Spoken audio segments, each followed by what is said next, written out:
Je suis bien obligée de le vivre. Alors, où on vieillit, Il existe un silence plus assourdissant que le crépitement de 1000 flashs. C'est un silence choisi, cultivé pendant un demi-siècle derrière les hauts murs de la Madrague. C'est le silence de Brigitte Bardot. Loin du tumulte du monde, l'icône absolue, celle qui fut le visage même de la Marianne et le symbole vivant d'une France insouciante, a laissé le mythe Bibi se figer dans le temps. Elle, qui avait tout donné à la lumière, a choisi l'ombre comme dernier rempart. Mais le silence des icônes n'est jamais une fin. C'est une attente. À l'aube de ses 90 ans, alors que le monde ne l'attendait plus, sa voix s'est de nouveau élevée. Une voix changée par le temps, mais chargée d'une colère intacte. Ce ne fut pas un soupir de nostalgie.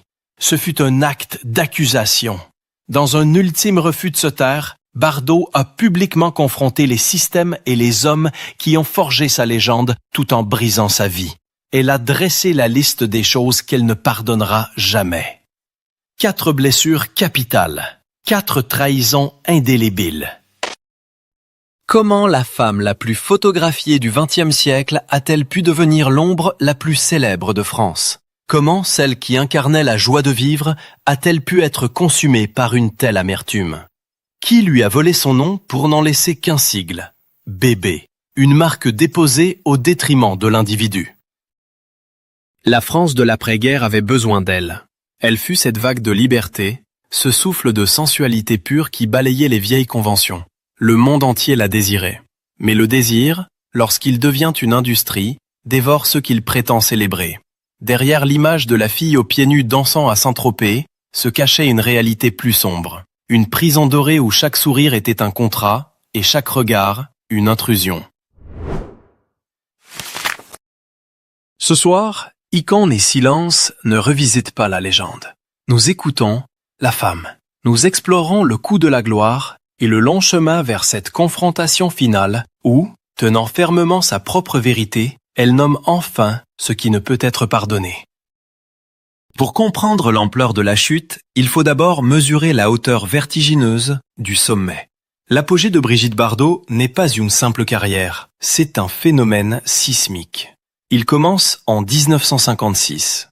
La France, encore marquée par les cicatrices de la guerre et engoncée dans ses traditions, s'éveille à une nouvelle ère. C'est dans ce contexte qu'un film va faire l'effet d'une déflagration culturelle, et Dieu créa la femme. Réalisé par Roger Vadim, le film ne se contente pas de la révéler au monde. Il la crée, il la sculpte. Bébé n'est plus seulement une actrice, elle devient l'incarnation d'une liberté sexuelle et d'une innocence provocatrice que le pays n'osait pas encore s'avouer. Le public est foudroyé. Elle est l'anti-icône.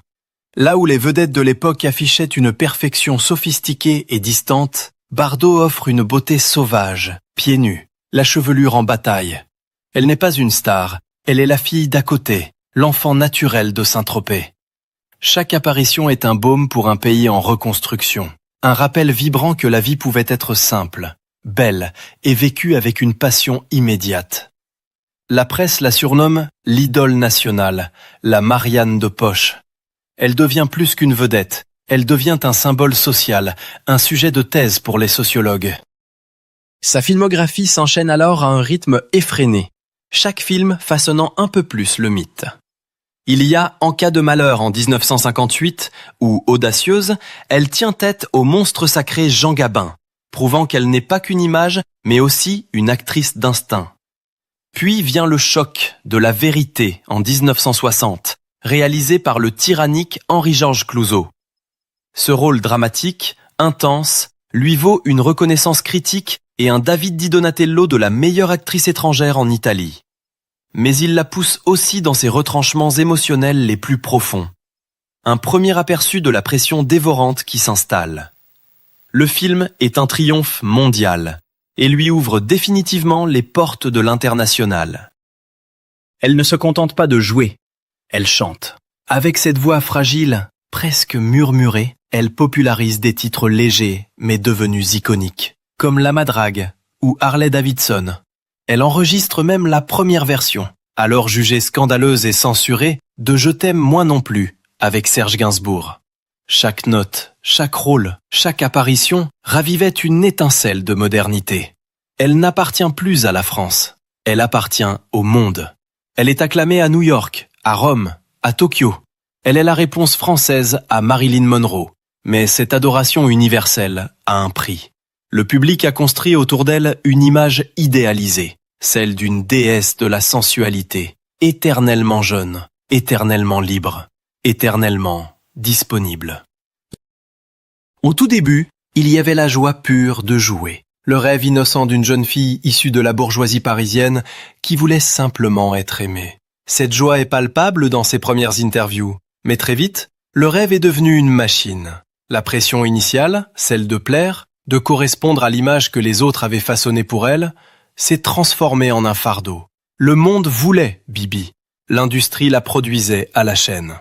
Mais derrière les sourires éclatants du tapis rouge, les premiers frissons de doute, les premières fissures s'installaient. Le symbole commençait à dévorer la femme. Et personne ne semblait s'en apercevoir. L'icône était née, mais Brigitte commençait déjà à suffoquer. Tandis que le public voyait Brigitte Bardot sourire sur scène, insouciante et libre, les coulisses révélaient une toute autre partition. La machine bébé tournait à plein régime, et elle était une esclave de sa propre image. La première chose que Brigitte Bardot ne pardonnera jamais, c'est d'avoir été traquée. Elle fut la première victime mondiale de ce qui n'était pas encore nommé le harcèlement médiatique, la chasse à l'homme par les paparazzis. Ce fut le premier cercle de l'enfer. Des photographes, comme le célèbre Daniel Angeli, qui se vantera plus tard d'avoir été le roi des paparazzis, organisait un siège permanent autour de sa propriété, la Madrague. Il louait des bateaux, des hélicoptères, grimpait aux arbres, utilisant des téléobjectifs pour violer son intimité la plus stricte. Ce n'était plus de la photographie. C'était une traque incessante, 24 heures sur 24. Elle vivait comme un animal pourchassé, ce qui, paradoxalement, forgera sa future vocation. Cette pression médiatique écrasante la privait de toute vie normale, la poussant à un isolement forcé et à une paranoïa justifiée. Le deuxième système auquel elle ne pardonnera pas, c'est l'industrie elle-même. Le show business qu'il avait créé la dévorait. Les contrats étaient souvent inéquitables, signés à la hâte par une très jeune femme peu consciente de sa valeur marchande. Le producteur Raoul Lévy, l'homme derrière Et Dieu créa la femme, l'a considérée comme son produit, sa création. Dans son autobiographie initiale Bébé, elle décrira ce sentiment d'être un objet, une poupée que l'on habille, déshabille et manipule au gré des exigences du marché. L'autonomie n'existait pas. On lui dictait ses choix de films, ses apparitions et même ses silences. La pression des réalisateurs était parfois brutale. Le tournage de La Vérité avec Henri-Georges Clouzot est resté tristement célèbre. Le réalisateur, réputé pour son sadisme psychologique afin d'obtenir des émotions pures, la poussa à bout, exploitant ses failles et ses angoisses jusqu'à la tentative de suicide. Le public voyait un triomphe à l'écran, mais en coulisses, l'actrice était détruite, utilisée comme un simple instrument pour la vision d'un autre. Cette exploitation n'était pas seulement professionnelle. Sa vie privée était devenue un spectacle public. Chaque histoire d'amour, chaque mariage, chaque rupture était disséquée sur la place publique, alimentant le mythe de la croqueuse d'hommes, tout en niant à la femme le droit à l'erreur ou à la simple intimité. Elle n'avait pas le droit d'être fatiguée, pas le droit d'être triste, pas le droit d'être mère, sans que cela ne devienne une affaire d'État. L'image publique de la femme libre était un leurre total. En réalité, elle était prisonnière de cette image. Elle devait être bébé en permanence, un rôle épuisant dont elle ne pouvait jamais se défaire. Ni sa famille, issue d'un milieu bourgeois strict qui voyait sa carrière d'un mauvais œil, ni l'industrie, qui ne cherchait qu'à capitaliser sur son succès, ne la protégeait. Elle était seule. Le contraste entre l'icône glamour adulée par des millions et la jeune femme angoissée, recluse chez elle, était total. La gloire avait un goût de cendre. Lorsque les projecteurs s'éteignirent, ce ne fut pas progressif. Ce fut une déflagration. En 1973, au sommet absolu de sa gloire, Brigitte Bardot annonce qu'elle arrête le cinéma. Définitivement. Le public est sous le choc. L'industrie pense à un caprice, mais c'était une fuite pour survivre. Elle s'échappait de la cage dorée. Cependant, l'oubli qu'elle cherchait ne pouvait effacer les blessures infligées. La plus grande tragédie de bébé n'est pas sa retraite, mais la raison pour laquelle elle a dû fuir. Une déshumanisation si complète qu'elle a empoisonné sa vie la plus intime. Le véritable scandale. La confirmation publique de cette tragédie éclatera bien plus tard, en 1996. Après des décennies de silence relatif, Bardot publie son autobiographie, Initiale Bébé. Le livre est une bombe. Le public y découvre la face sombre de l'icône, mais un passage en particulier va glacer la France. Elle y décrit sa grossesse, en 1959, alors qu'elle attendait son fils unique, Nicolas Jacques Charrier. Elle n'utilise pas les mots d'une mère.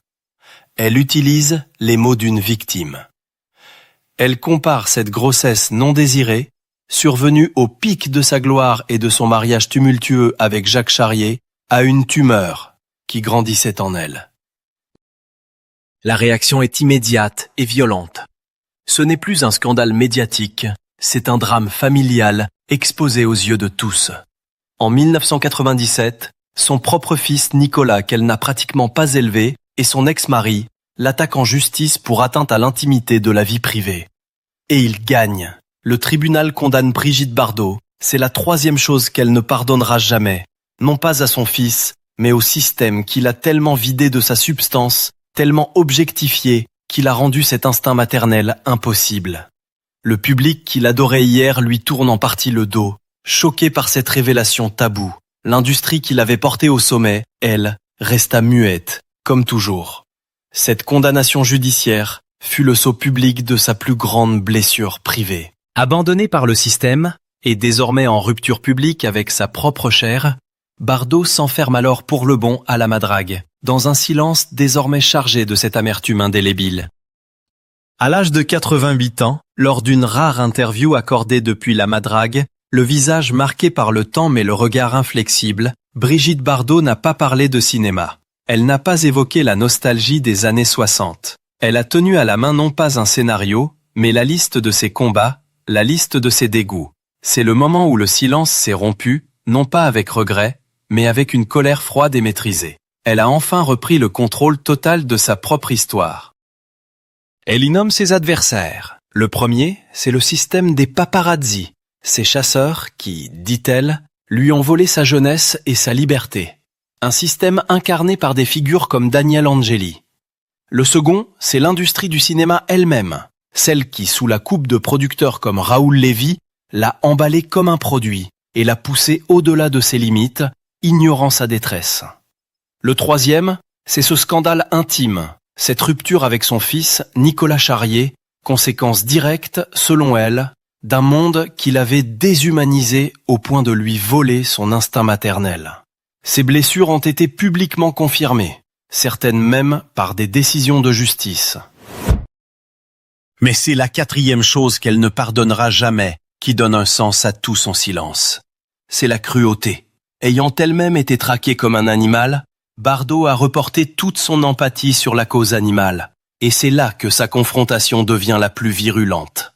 Elle ne pardonne pas au système de pouvoir leur indifférence. Elle nomme publiquement, dans des lettres ouvertes au vitriol, les plus hauts dirigeants de l'État. Elle confronte Emmanuel Macron, le président en exercice, le traitant publiquement de lâche, dénonçant son inaction face à la souffrance animale, que ce soit dans les abattoirs ou face à la chasse. Elle n'a plus peur de choquer, ni de déplaire. L'icône qui devait plaire à tout le monde est morte depuis longtemps. Reste la femme qui n'a plus de compte à rendre. Cette prise de parole tardive n'est pas une demande de compassion, c'est un acte de libération. En nommant ce qu'elle tient pour responsable, du producteur qui l'a exploité au président qui l'ignore, elle ne cherche pas à réécrire le passé, elle cherche à en exposer le prix. Le public, habitué à son silence, reçoit ce choc avec un mélange de respect pour son courage et de malaise face à cette colère qui ne s'est jamais éteinte. Bardot, dans cet acte final, démontre que le véritable pouvoir n'est pas dans la gloire, mais dans le droit de dire non et de ne jamais pardonner à ceux qui ont transformé vos rêves en cauchemars.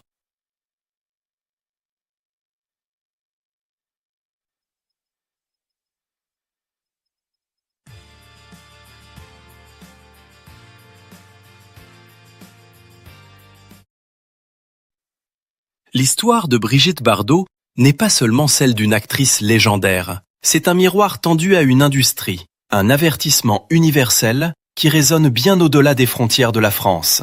Derrière chaque icône se cache un être humain, une âme qui aspire à être plus qu'une simple image figée sur un écran de cinéma.